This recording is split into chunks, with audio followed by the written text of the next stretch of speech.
नमस्कार मित्रांनो, आपला मित्र उदय आपल्यासाठी घेऊन आलाय शेती मित्राच्या माध्यमातून एक नवीन व्हिडिओ पाहणाऱ्या सर्व शेतकरी मित्रांचे कौतुकाच्या व्हिडिओत खूप खूप स्वागत। शेतकरी मित्रांनो, आपल्या सर्वांसाठी सध्याच्या घडीचा हा लाख मोलाचा व्हिडिओ की आंतरराष्ट्रीय बाजारामध्ये एकीकडे घसरत आहे डॉलर, पण दुसरीकडे प्रचंड वाढत आहे सोयाबीन। सध्याच्या कंडिशनचा हा लाख मोलाचा व्हिडिओ की आंतरराष्ट्रीय बाजारामध्ये प्रचंड घटते डॉलर, परंतु प्रचंड वाढते या ठिकाणी सोयाबीन। मग अशा परिस्थितीमध्ये आंतरराष्ट्रीय बाजारामध्ये एकीकडे प्रचंड वाढत आहे सोयाबीन, पण दुसरीकडे प्रचंड घटत आहे या ठिकाणी डॉलर। मग डॉलरच्या घटण्याचं आणि सोयाबीनच्या वाढण्याचं परस्पर संबंध काही आहे का, व या सर्वांचा भविष्यात देशातील सोयाबीनच्या दरावरती कशा पद्धतीने होऊ शकतो परिणाम। जर या सर्व प्रश्नांची आपल्यासारख्या सामान्य कास्तकार बांधवांना जाणून घ्यायचे असतील सविस्तर व अचूक उत्तरे, तर मला वाटतं आता आपण सर्वांनी व्हिडिओ शेवटपर्यंत एकदा पाहायलाच हवा।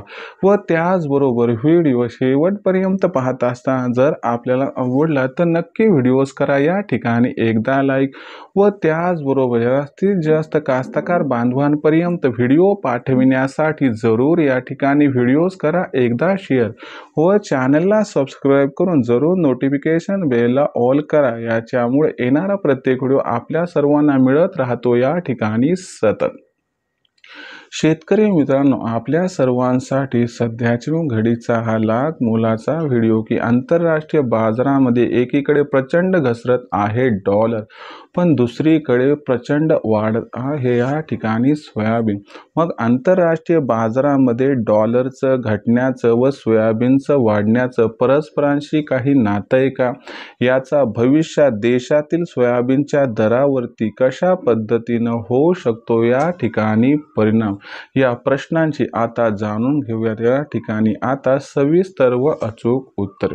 आपल्या सर्वांना माहिती असेल की डॉलर हे अमेरिकेचं असणारी करन्सी आहे, आणि हे अमेरिकेचं जे चलन आहे ते आजकाल आपल्याला प्रचंड घसरताना दिसते। पहिल्यांदा हे समजावून सांगतोय की अमेरिकेचं चलन का घसरते, तर लक्षात घ्या मित्रांनो, आर्थिक मंदी येण्याची भीती वाटत आहे, आणि या भीतीपोटी आंतरराष्ट्रीय बाजारामध्ये आपल्याला धडाधड शेअर मार्केट हे कोसळताना दिसायला लागले।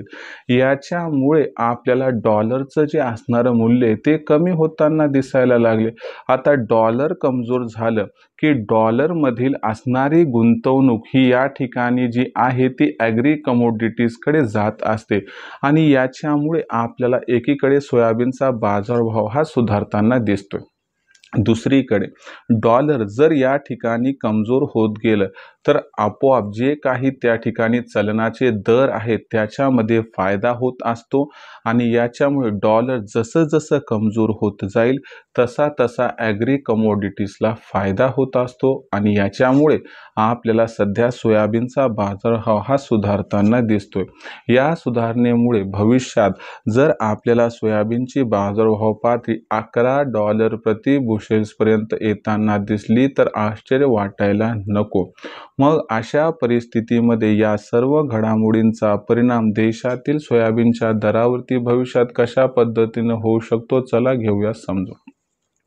तर बघा मित्रांनो, या ठिकाणी देशातील सोयाबीनच्या दरावरती कसा परिणाम होणार हे समजून घेण्यापूर्वी आंतरराष्ट्रीय बाजारात जी सोयाबीनची दर पातळी वाढायला लागली याचा 100% देशातील सोयाबीनच्या दराला या ठिकाणी आधार मिळणार। दुसरी महत्त्वाची गोष्ट लक्षात घ्या की देशात असणारा सोयाबीनचा शिल्लक साठा अत्यंत कमी आहे। देशामध्ये सोयाबीनची विक्री दिवसेंदिवस कमी होत चालली आहे। तर सगळ्यात महत्त्वाची गोष्ट, इथून पुढे चीन भारताकडून मोठ्या प्रमाणात सोयाबीन, सोयातेल, सोयाबीन याची आयात सुद्धा करणारे या सर्व घडामोडीमुळे आपल्याला देशातील सोयाबीनची बाजारभाव पातळी सुधारताना दिसणार आहे। या सुधारणेमुळे सोयाबीनचा बाजारभाव हा आपल्याला 2 ते 3 आठवड्यात 4,500 क्रॉस होताना सुद्धा दिसू शकतो। मग अशा परिस्थितीमध्ये सोयाबीनची जी दर पातळी आहे ती भविष्यात आपल्याला 100% सुधारताना दिसणार, पण अशा परिस्थितीत सोयाबीनची विक्री कधी करायचा हा लाख मोलाचा सवाल।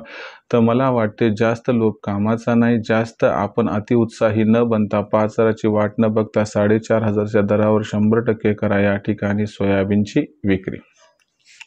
इथं सोयाबीनची विक्री केल्याने सामान्य कास्तकार बांधवांचा होणार या ठिकाणी 100% फायदा। तर दुसरीकडे जेव्हा केव्हा सोयाबीनची विक्री आपण कराल, ओरिजिनल पावती घ्या, ज्यामुळे आपल्याला भविष्यात भावांतर योजनेचा फायदा मिळू शकेल। भविष्यात देशातील बाजारात आता सोयाबीनची दर पातळी ही कशी राहणार याबद्दल अधिक अचूक माहिती जाणून घेण्यासाठी पाहत राहा आवडतं यूट्यूब चॅनल शेती मित्र। व्हिडिओ आपणास आवडला यामुळे व्हिडिओला करा लाईक, इतर कास्तकार बांधवांपर्यंत व्हिडिओ पाठवण्यासाठी व्हिडिओला करा शेअर आणि चॅनलला एकदा सबस्क्राईब करून जरूर नोटिफिकेशन बेलला ऑल करा, यामुळे येणारा प्रत्येक व्हिडिओ हा आपणास मिळत राहतो सतत। शेतकरी मित्रांनो, आपला मित्र उदयलाड असाच एक नवीन व्हिडिओ घेऊन आपल्या सर्वांना आवडत्या यूट्यूब चॅनल शेती मित्र मिळत राहील। तोपर्यंत प्रत्येक शेतकरी मित्राचे व कास्तकार बांधवांचे उदयलाड आजच्या व्हिडिओत मानतो मनापासून खूप खूप आभार।